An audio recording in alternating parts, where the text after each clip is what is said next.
It's incredibly challenging to navigate life if you don't know who you are.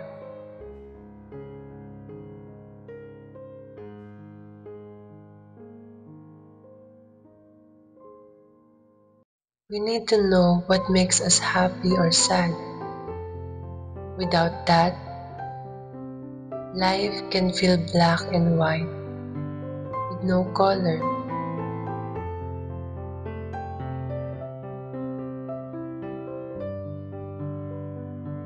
But what does the world say about knowing yourself?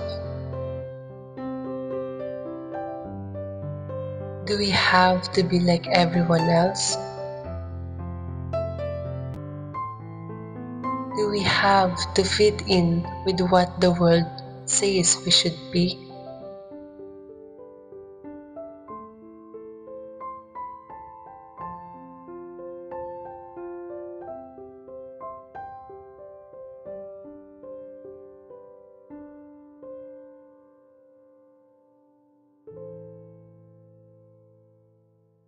Today, social media can change how we think.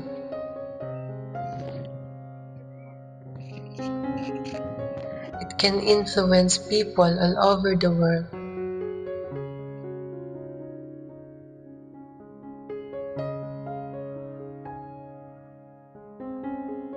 So, how can we truly know who we are if we are being changed by what we see online and by the people we meet?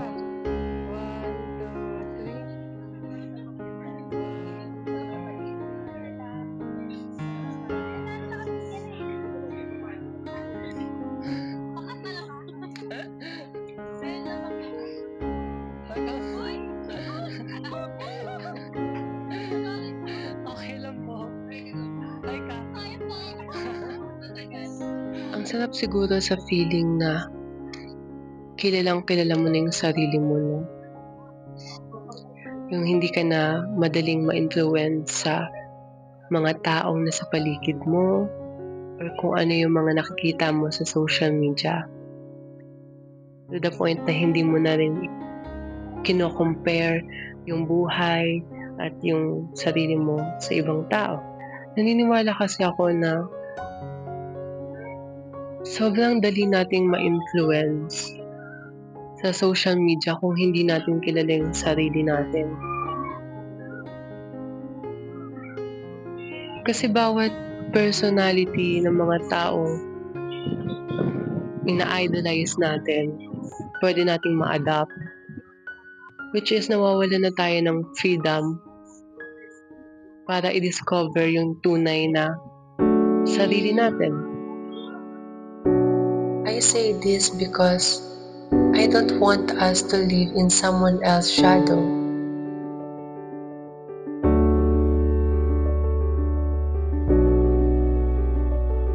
The first reason we are here is to know ourselves. When you know who you are, other people's bad opinions and judgments won't hurt you. Their negative words will no longer matter.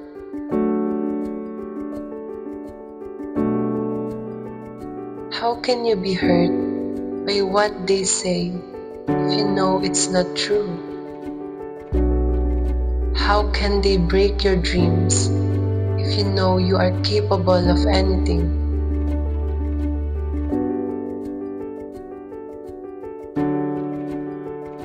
I truly believe that if we work on getting to know ourselves every day,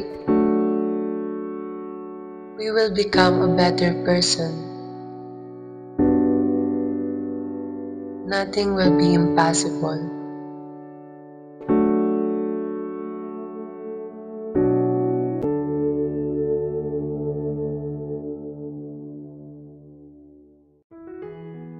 We can change our lives,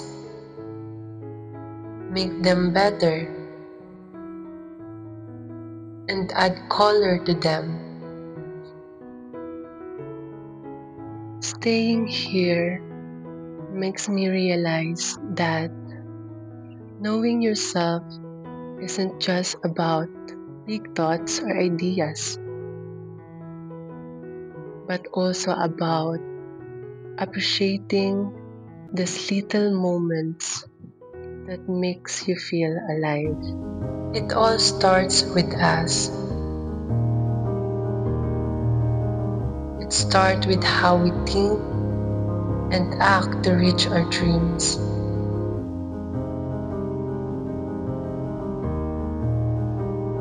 We are always changing. Every day, we can choose the person we want to be. I hope we choose to be better for ourselves. When we know ourselves, we will shine, and we can use that light to guide and help others.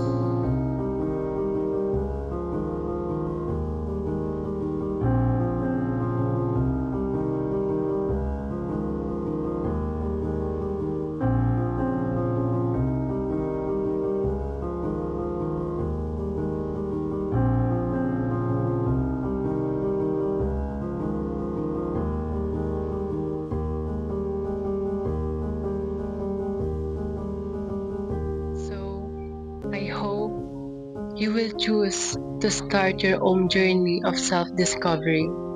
Remember, it all begins with you, and your life is the most beautiful story you will ever tell.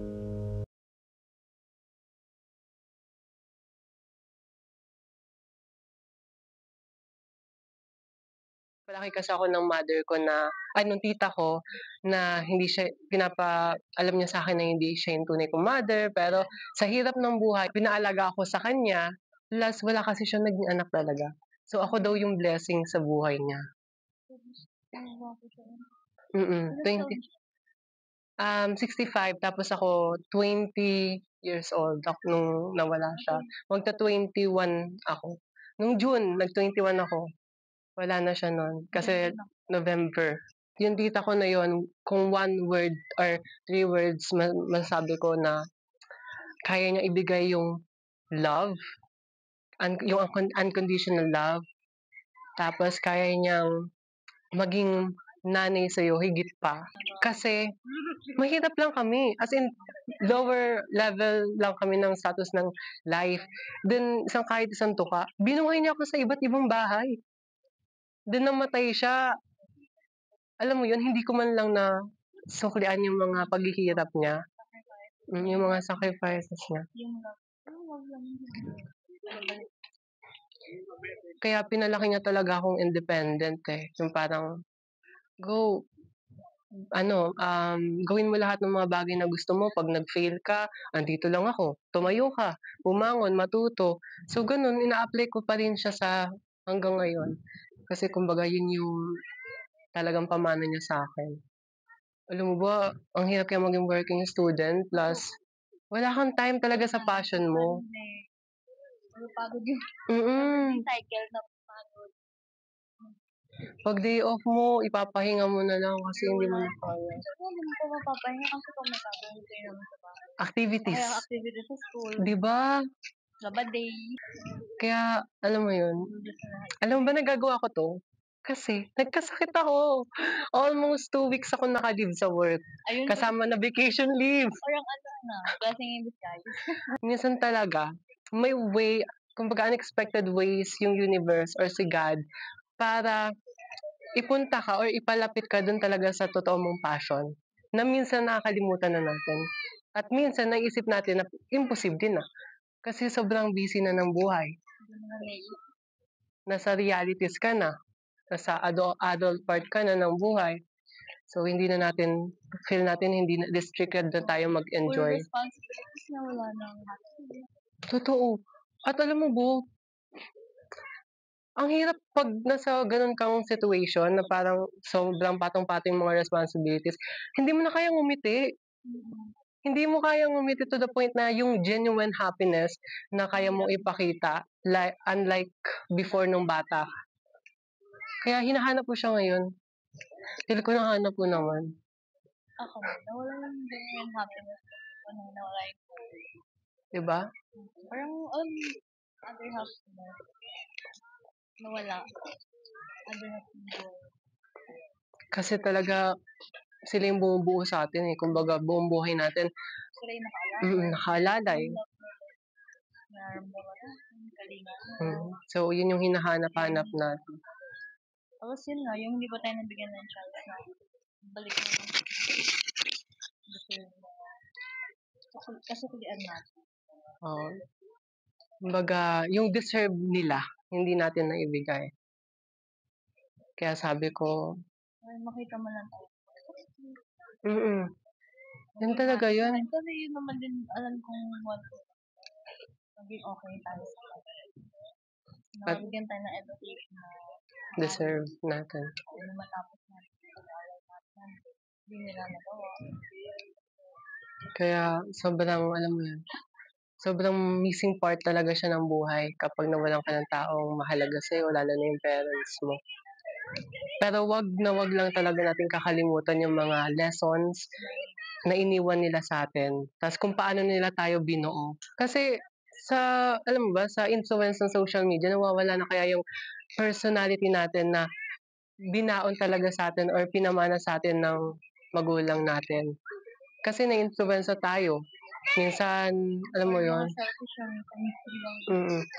wala na tayong freedom para kilalanin yung sarili natin. At nakakalimutan na natin yung pinaka-root ng sarili natin. Matik na pakaalaman ng bata yun. Ang cute nga nila dito. Sila ata yung nag-aano dito kanina. Binidyohan ko nga sila eh. Sabi ko gusto ko din yan matagal. Pag may chance. Tatry ko talaga. Hanggang 8 ata to, no? Ang consequence. Kaya lang siya yung aangat na kaangat. Kasi yung bigat ka. Palipad pa siya pa. Oo, kalipad pag bigla kang bumaba. So, ano talaga yung reason nyo ba't pumunta kayo dito? Anuhin lang din. Minsan strangers lang din talaga makakaintindi sa'yo nang walang judgment. Kasi hindi ka nila kilala. Hindi ka nila i-judge. Ako mas masasabi mo. Mas open ka. Mas open ka talaga. Kasi alam mo yun, naniniwala ko na yung version na kilala nila sa atin, minsan, hindi na nag-i-exist sa present. So, hindi, pass na siya. Di ba, may mga nag-realize. Minsan yun nga, hindi na natin na-open up. Mamature tayo. Hindi na nag-open up kasi nasa-judgment. Totoo. Lalo na kung yung iniisip nilang version natin yung nakaraan pa or yung nasa past na. Bakit wala ba tayong karapatan para gawing better yung sarili natin? Tao lang din.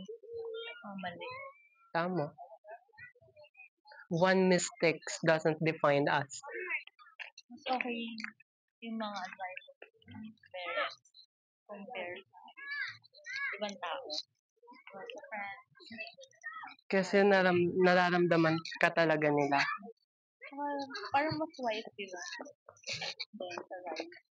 Talagang alam nila yung Totoo. Kaya wala din ako masyadong circle of friends. Ako din. Alam mo dati, nung younger ako, mga elementary school, or high school, talaga, mag-group of friends ako like my first year. Pero nung na-realize ko na dumadanda na, nandiyan yung mga paksitabi, kissing, yung mga hindi yung pagkakatulaan, hindi mo masabi kung totoo ba talaga. Yung intention nila sa'yo. Kung gano'n din ba kung gano'n pure, genuine yung friendship na binigyan sa akin. Tapos hindi na. Yun, as time goes by, namimili na. Tapos parang, okay naman, kahit hindi ako. Diba? Kaya naman nakakita. As long as, mas, di ba, pag medyo madami, medyo nakaka-stress. Mm. Lalo kung hindi maganda yung vibe. Nakaka-drain, hindi sila nakaka-help. Oo, pag Diba? hindi maganda yung vibe, sir, ugali. Kumbaga, equal lahat. Kung ano yung treatment mo sa isa, dapat yun din yung treatment mo sa... May pagkas sa iba, tanggapin mo. Hindi, I mean, tanggapin mo yung depende sa ugali. Depende sa kung paano mo tatanggapin. Like, personality niya ba yun na siya yun siya. Na ayaw mo lang. Or kung personality siya na masama talaga. Hindi ka naman masama. Sa feeling mo. Pero kung personality naman yan na what huwag mo lang masyadong Ibig na kasi tama. subjective din naman yung pagkakaroon natin sa tao. Pero kung parang hindi naman immortality,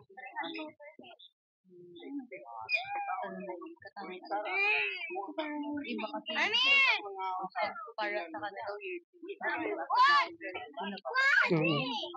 kung Ginagawang clown. kung tingin mong weirdo, ayun talaga.